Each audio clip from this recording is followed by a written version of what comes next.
Empire.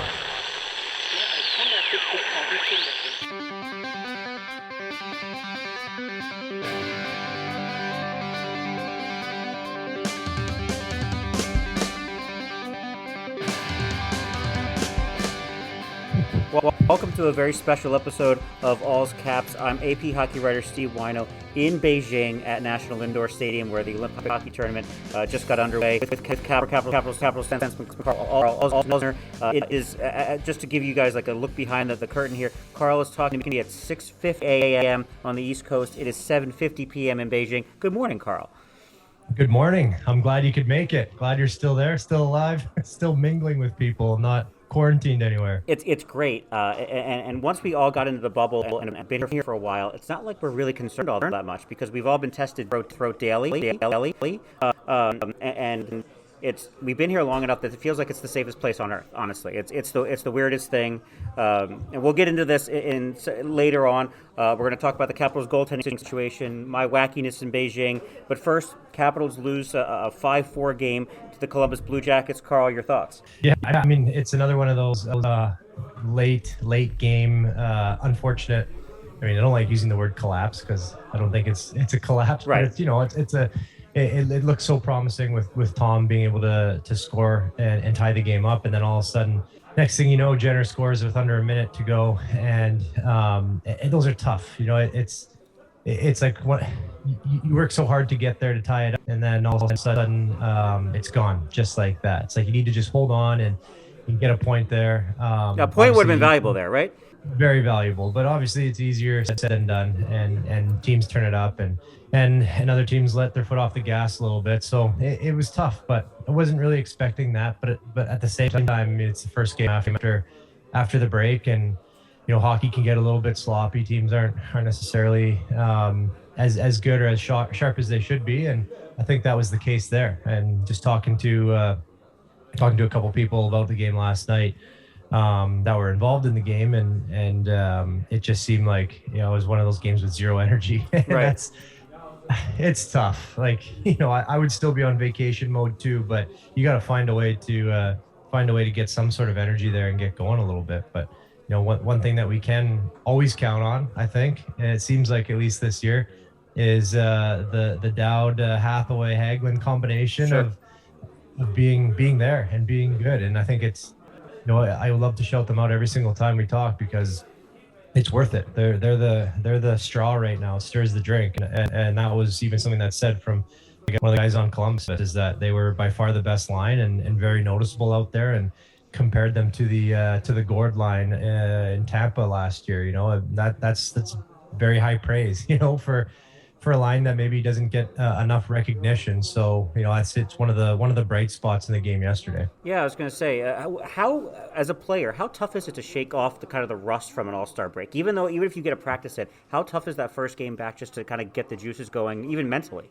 Yeah, it's hard. I mean, it's one of those, like, it's a double-edged sword. You need the break and you want the break to decompress mentally and physically, but it sometimes just throws you out of your groove. And I mean, not like they're going into the break at 9-1, the record. Right. But still, it's something that you need, and it's hard to get out of that. I've just been sitting in sunshine for the last 4 or 5 days, and get back into the rink and work ethic and all that stuff. So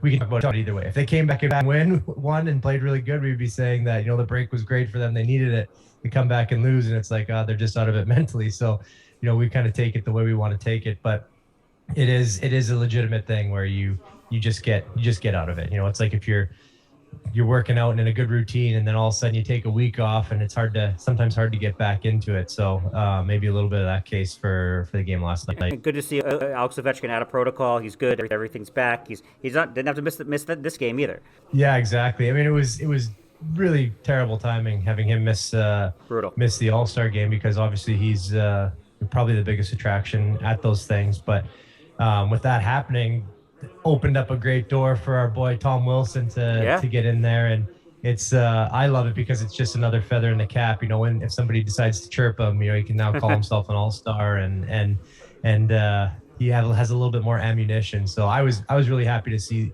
see him there. Also happy to see Ovi back, and it's a much quicker turnaround now, I think, for guys to, if they go into that protocol, to have an opportunity to get out, and I think that's really great for the game. Yeah, and another thing for just for the NHL, what are your thoughts on Tom Wilson All Star? I love it. I mean, he deserves it, and we saw comments from who's it, Zach Werenski, just saying that every team in the league would love to have Tom on their team. I tell people this and all the that's time. I say 31 other GMs would love to have Tom Wilson on their team. right, and you're correct. It's like it's just something that people don't really always like to admit, because he does what he does, and he's unfortunately easy to hate for a lot of people, but at the same time, like, he's so rare. He's a Yes. rare breed in this league, and it's we're just so fortunate to have him as a Capital, and to get to see what he's like behind the curtains a little bit. He's just an all-around good guy, good player, and it was huge for him to get that opportunity, because I feel like it's going to give him more confidence. You can Yeah. you can sometimes doubt yourself when you're getting talked about by other players or by media about being this or that, and now all of a sudden he's an all-star, and obviously he's a very popular player, and that helps, but he's a very good player too, and he's got a lot of tools in his kit. So I just think it's great for him, and the whole Vegas experience seems to be very Vegas, very fun. Vegas. I don't know if you really got to see much of it, but I mean, I had some comments about the pucks that they used in the hardest shot. I'd say that was like the only thing that really bugged me, but otherwise everything seemed to be like a pretty good show. What do you think of the Zegers thing?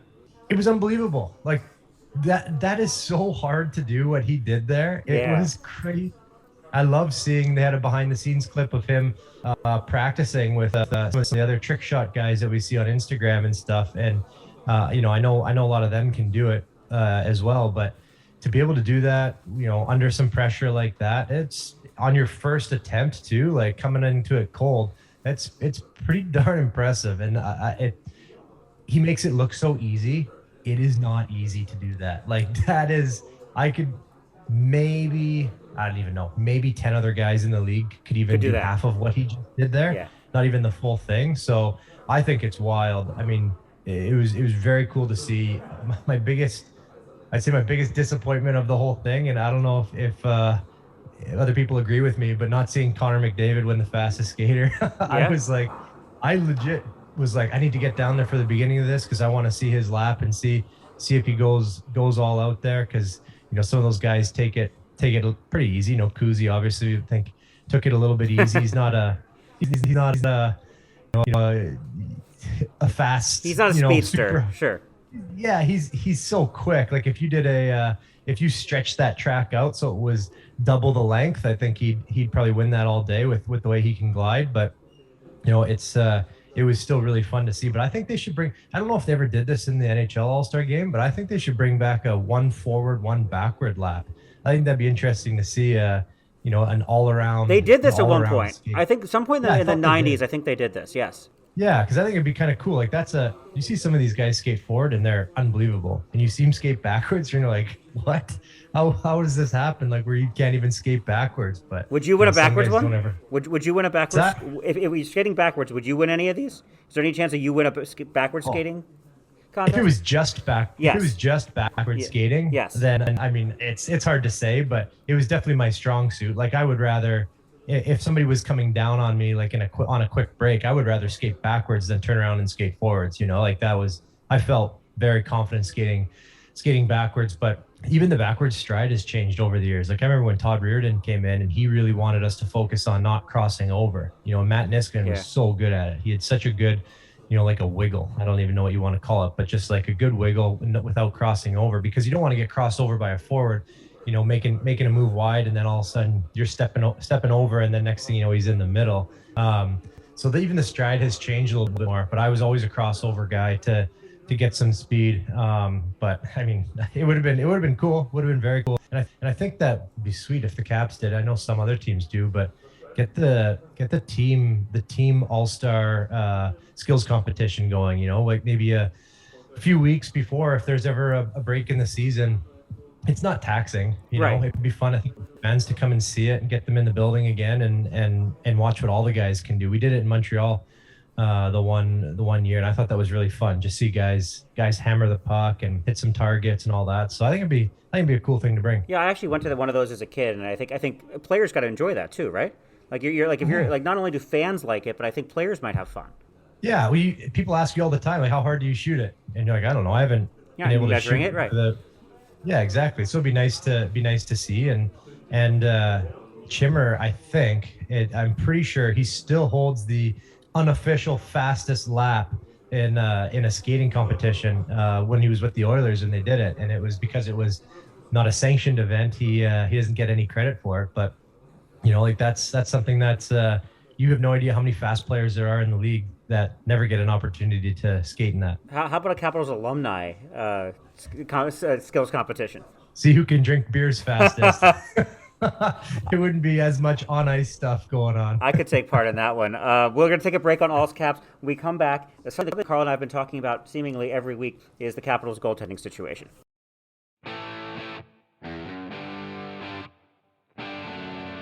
Welcome back to All's Caps with former Capitals defenseman Karl. I am AP hockey writer Steve Whyno, live from National Indoor Stadium in Beijing at the Olympics. While I'm here, the NHL is not, and obviously the season is ongoing. Capitals lose 5-4 to the Columbus Blue Jackets, and goaltending, Karl, is a problem. How big of a problem is it for this team right now? Well, I think it's enough that people around the league are starting to take notice. When especially when trade deadline's coming up, and we've been talking about it for a while. Like even back when we had Elliot Friedman on, and Yeah. it didn't seem like it was really on his radar too much about a goaltending. I think he said to get a big centerman or something like that, another Yeah. centerman, and that's obvious. Every team would love to have another one of those, but yeah, we've been talking about it for a while, and I've been hearing it heat up a lot more when I listen to the radio and all that stuff, and new names that are coming into the mix now of options, I guess. Fill me in, because I'm in Beijing over here. What names are we hearing? Well, I've been hearing the St. Louis goalies, Biddington or Husso or Husso. Yeah, Ville whatever. Husso, yeah. Yeah, and so I've been starting to hear that now, which I hadn't heard at all. So that's kind of interesting. I'm curious what the return would have to be for one of them, and it's nice to get a guy with a bit of a resume in Biddington, and bring a little bit of extra fire to the team too. Have two tough guys, Biddington and Wilson, on the team would be interesting. But you know what, I'm not sure exactly what the asking prices are for these guys, right? And that's what it's going to come down to. It. I definitely think that the team is exploring the options. So you gotta go out there and look for something. If you can make your team better, you make your team better, because this, as of right now, the first round matchup for the Caps is, any matchup's going to be hard, but the first round matchup is going to be extremely difficult. Yeah, look at if that's Carolina, you're going up against a Freddie Anderson and a very offensively minded Carolina team. Even facing the Rangers would be tough. But I'm going to put you in Brian McClellan's shoes right now, and we're having this conversation still more than a month away from the deadline. If you could go out and get any goaltender who might be available, who are you getting? Yeah, that's a good question. The more I think about it, the less of an option I think Fleury's going to be. Okay.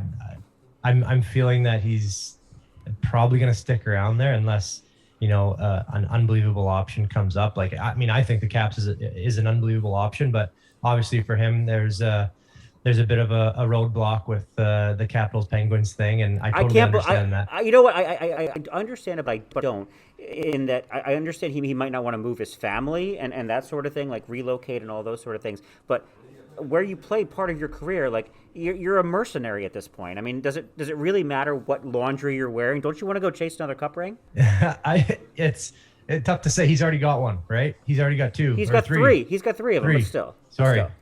So for him, it's less of a let's go chase a ring. I would assume with a team that I have a hatred for. I mean, I still don't even allow my kids to watch anything with a penguin in it. I don't even allow them to say the word penguin. So I know that I never could have done it, and I didn't have a Stanley Cup ring. So I get it. I totally get it. And yeah, moving the family is a big deal. It was obviously an issue even just going to Chicago, from what we understand. I just think that seems like it's off the table, but it'll be interesting if it does somehow happen. So other than that, I mean, I think it would be very cool to bring a guy in, like Quick, because you still obviously hold on to one of your younger goalies at least, and then that's a heck of a guy to learn from. Guy with tons of experience. 2 cup rings, yeah. 2 cup rings, battles like crazy in the crease. I think that's something that is so hard to teach, and you need to actually watch somebody do it, and someone who's been successful and see why they're successful. So I think that would be a really really cool thing to pick up. James Reimer, And maybe James Reimer. yeah, I mean, I don't have the same fire, I guess, for Reimer that maybe some people do. Maybe because I don't know, played against him a lot, and we were pretty good back in the day. So I would Sure.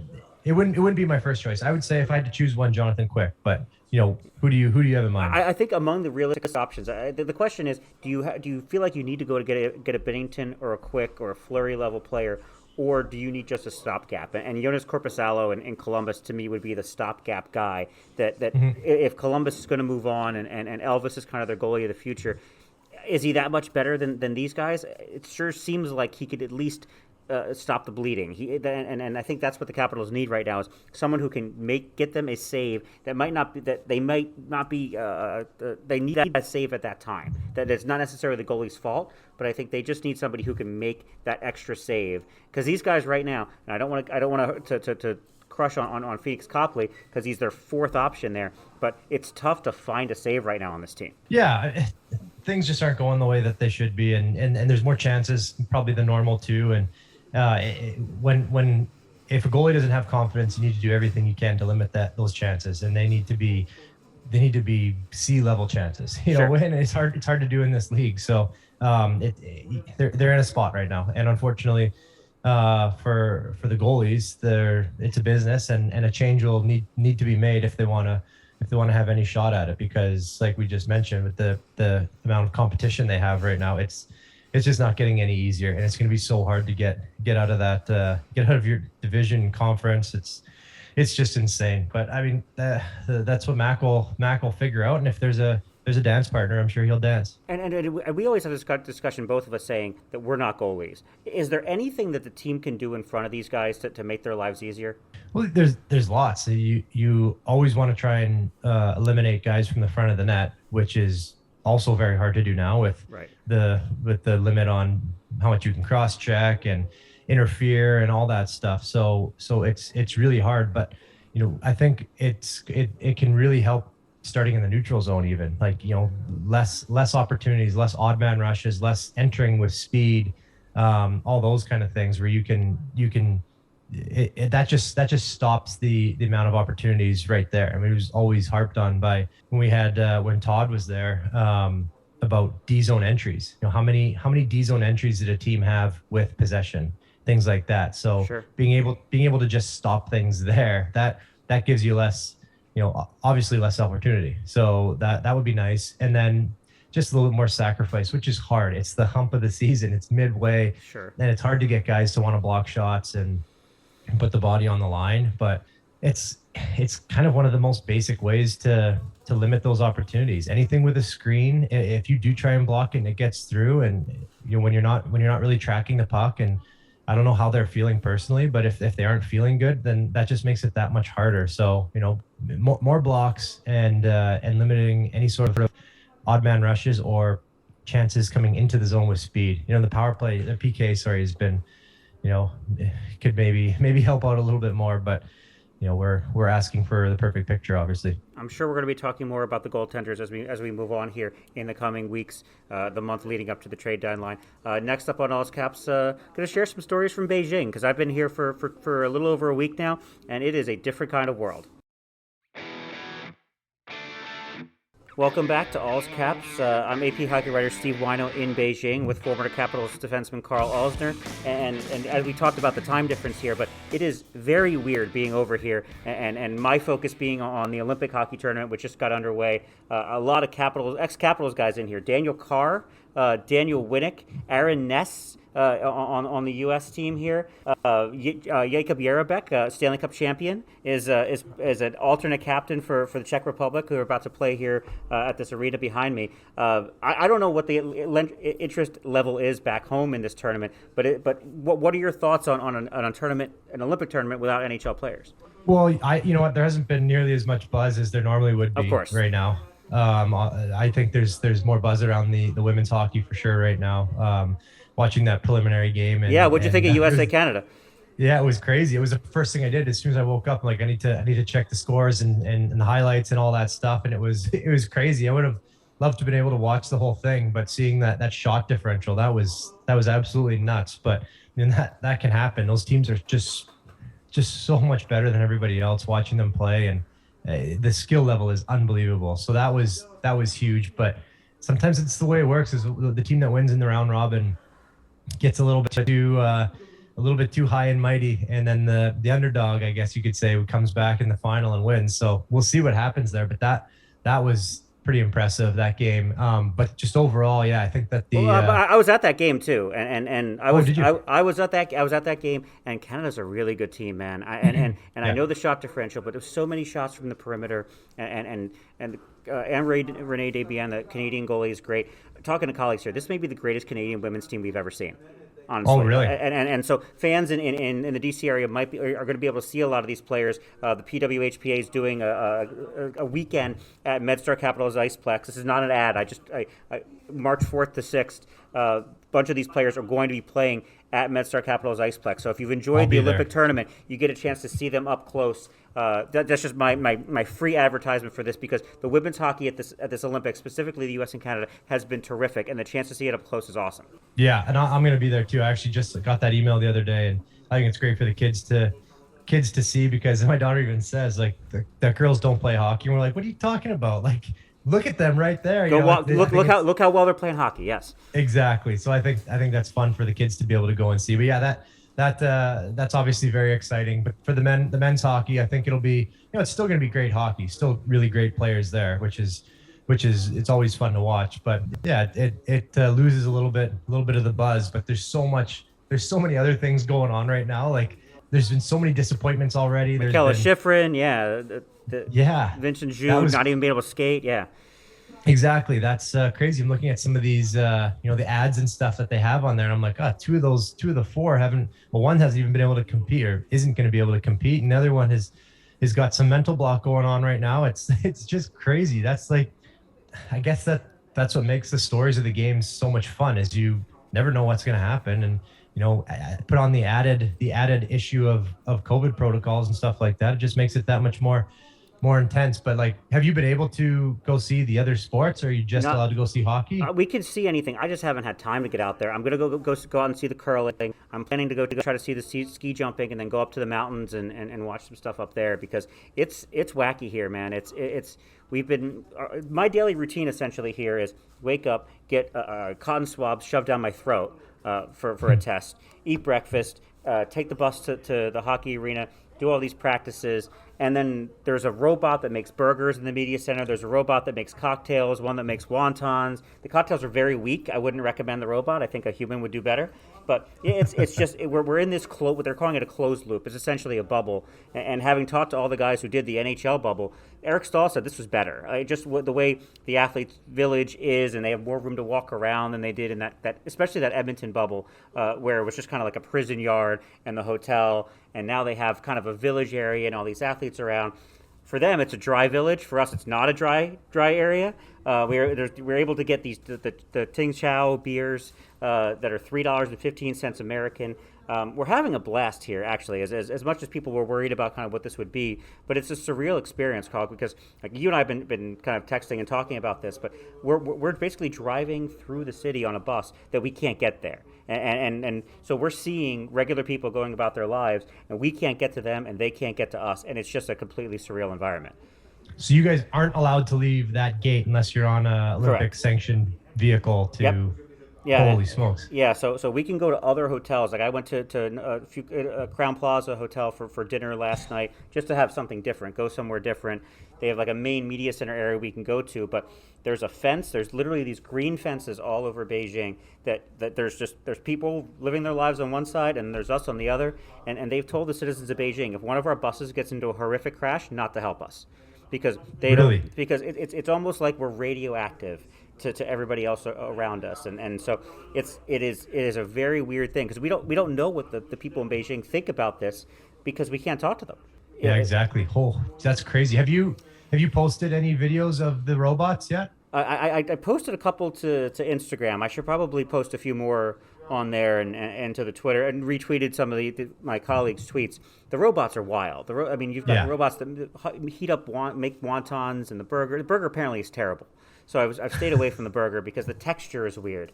But the food has been hit or miss. And talking to a couple of the hockey players who were in like the isolation hotel, they said the food got better as it went along. We're not in an isolation hotel; like we're able to kind of move about our bubble a little bit.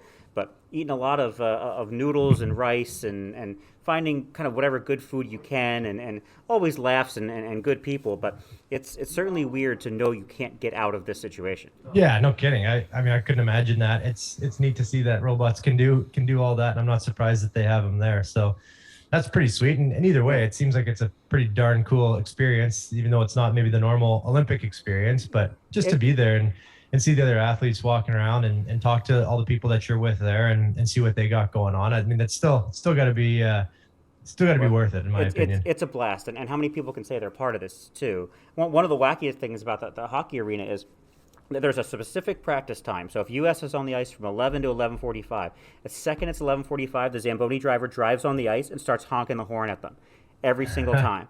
And it's just it's almost like a pee-wee hockey tournament where like everyone's got to pick up their own pucks and like scurry off the ice or get run over. It's the strangest thing.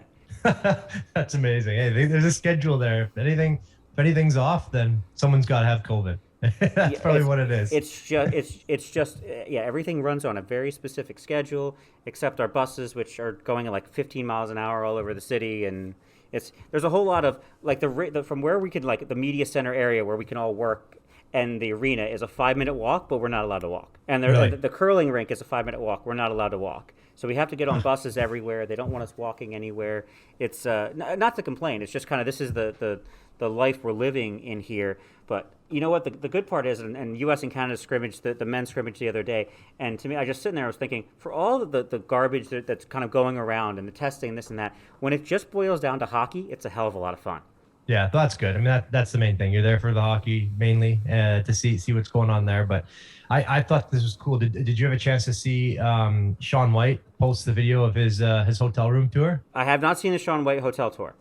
It is crazy the amount of swag that this guy has in his room, like Team USA stuff. He's got like a Louis Vuitton snowboard case and guitar case. It's just out of this world. And I'm wondering what the other athletes are thinking when they see his room, because it looks legit like it's a mega suite. That'd be like at least $2,000 a night hotel in most places, if not more.